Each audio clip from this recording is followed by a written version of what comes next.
एक बड़ी पुरानी कहावत है, कहते हैं अक्लमंद को एक घड़ी और मूर्ख को सारा दिन। क्या कुछ ऐसा ही सीन देखने को मिल रहा है? स्क्रीन पर एक ट्वीट देखिए। दरअसल ये जो तस्वीर देख रहे हैं, एक तरफ यूनुस बैठे हैं, दूसरी तरफ एक पत्रकार बैठे हुए हैं और ये इन्होंने इससे सवाल किया कि अच्छा जी, ये जो टैरिफ लगा है आपके ऊपर, अब भारत के ऊपर भी लगा हुआ है टैरिफ, तो बताओ कुछ।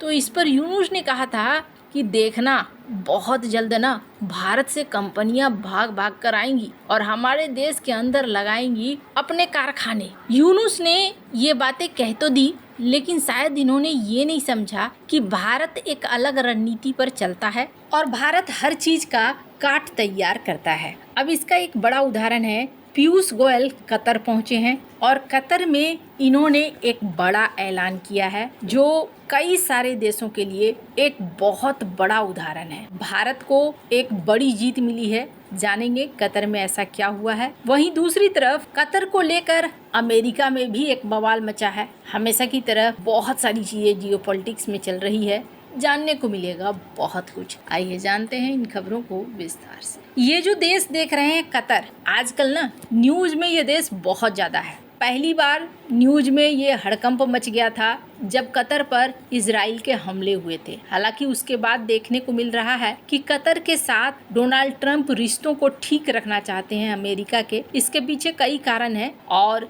इसी क्रम में यहाँ तक कि नेतन्याहू से फोन करवाकर कतर से माफी भी मंगवाई। पर अमेरिका में एक और चीज बड़े चर्चे पर है और चर्चा ये है कि कतर को एक और बड़ा गिफ्ट दे रहे हैं डोनाल्ड ट्रंप, और वो गिफ्ट ये है कि अमेरिका के अंदर कतर को बेस बनाने की अनुमति मिल रही है। हालांकि इनके जो रक्षा मंत्री हैं उन्होंने बाद में एक खुलासा भी किया। इस वीडियो को देखिए जिसमें एक डील फाइनल होता है और इसमें हेग्सेथ कहते हैं कि ये हम दोस्ती निभा रहे हैं। बाद में बड़ी आलोचनाएं भी होने लगती है कि कतर को हम अपने देश के अंदर बेस कैसे बनाने दे सकते हैं, ऐसा नहीं हो सकता, वैसा नहीं हो सकता। जिस पर हेग्सेथ ने बाद में क्लियर भी किया कि नहीं, हमने उन्हें पूरा, ऐसा नहीं है कि उस बेस का पूरा कंट्रोल उनके हाथ में ही रहेगा, ऐसा कुछ नहीं है, कंट्रोल हमारे ही हाथ में रहेगा, बस उनका बेस होगा। यानी कि कहीं ना कहीं अमेरिकी सेना ट्रेनिंग देगी कतर की वायुसेना को। अब इसके आगे क्या परिणाम होंगे वो अलग बात है, पर यहाँ पर कतर इस वक्त एक मुख्य देश बना हुआ है और इसके पीछे कारण क्या है? कारण है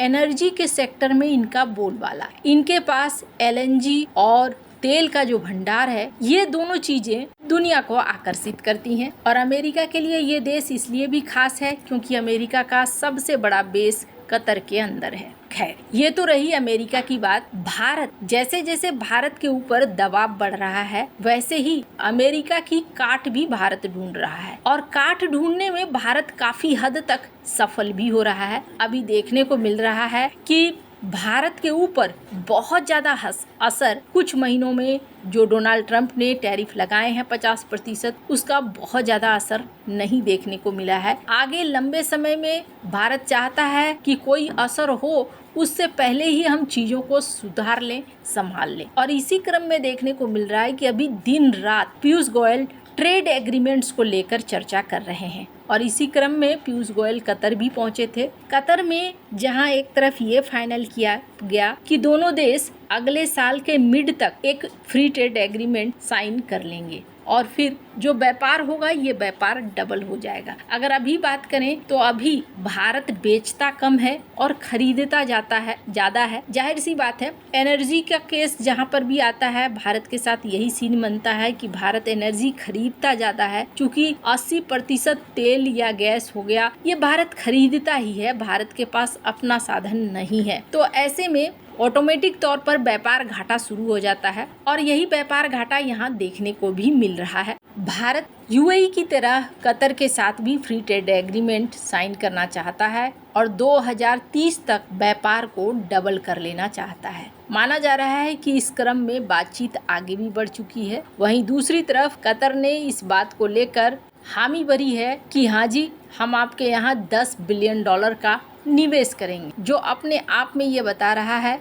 कि भारत के लिए एक बड़ा गेन है। पर इन सब के बीच में दो चर्चाएं और हो रही हैं। पहला तो कतर के विमान खरीदने की कोशिश कर रहा है भारत और कतर के पास दो बेड़े हैं जिनको वो बेचना चाह रहा है। दरअसल कतर की जो एयरफोर्स है वो नए खरीदना चाह दरअसल कतर की जो एयरफोर्स है वो अपने बेड़े को आधुनिक बनाना चाहते हैं और इसके लिए पुराने विमान को वो बेच रहे हैं। कतर के पास 24 यूरो फाइटर टाइफून है और इसके अलावे इनके पास 12 मिराज 2000 जेट्स हैं और दोनों को ही ये बेचना चाहता है। हालांकि एक को तुर्की खरीदना चाहता है और दूसरे को भारत। तुर्की भी अपने पुराने F-16 को बदलना चाहता है तो 10 से 15 यूरो फाइटर टाइफून को खरीदना चाहता है। वहीं दूसरी तरफ भारत की बात करें तो भारत कतर के 12 मिराज 2000 जेट के लिए बातचीत कर रहा है। इसमें मिसाइलें और अतिरिक्त इंजन भी शामिल है। कीमत 5,000 करोड़ रुपए है, लेकिन भारत कम दाम चाहता है। ऐसे में माना जा रहा है कि भारत इसे खरीद सकता है। वैसे इन फाइटर जेट्स के साथ कहा जा रहा है इनकी लाइफ बहुत अच्छी है, अभी भी ये बहुत अच्छी हालत में है और चूंकि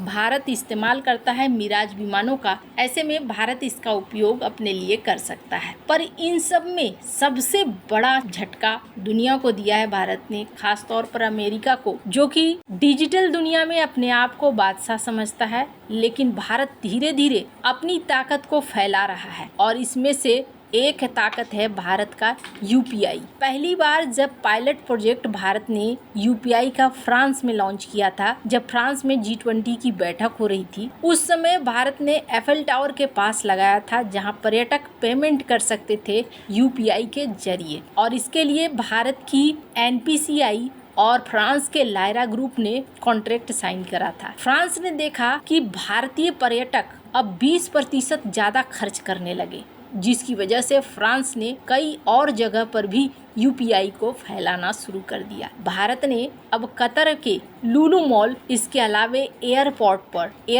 पर यूपीआई का इस्तेमाल करना शुरू करवाया है। स्क्रीन पर आप देख सकते हैं पीयूष गोयल ने इसका अनावरण भी किया। इसके साथ भारत अब 8 देशों में अपने यूपीआई चला रहा है। यूएई में, भूटान में, फ्रांस में, मॉरिशस में, नेपाल में, सिंगापुर में, श्रीलंका में, कतर में। भारत ने कतर के और भी बैंकों को कहा है कि आप इस्तेमाल करिए। अब इससे क्या होगा, जो भारतीय कतर में रह रहे हैं उनके लिए बहुत आसान हो जाएगा और जाहिर तौर पर जापान की एक कंपनी है जिसके साथ मिलकर इसे लॉन्च किया गया है कतर के अंदर। अब रिमिटेंस भेजना, खरीदना सामान को, ये बहुत ही ज़्यादा आसान हो जाएगा। भारत के लिए सबसे अच्छी बात यह है कि भारत अब विदेशों में भी अपने डिजिटल शक्ति का लोहा मनवा रहा है और यूपीआई की सफलता बता रही है कि भारत इस क्षेत्र में काफ़ी आगे जाएगा। वैसे आपको क्या लगता है, इन सब मामले में आपकी क्या राय है, कमेंट कर जरूर बताएं। जल्द मिलते हैं अगले वीडियो में नई खबर के साथ।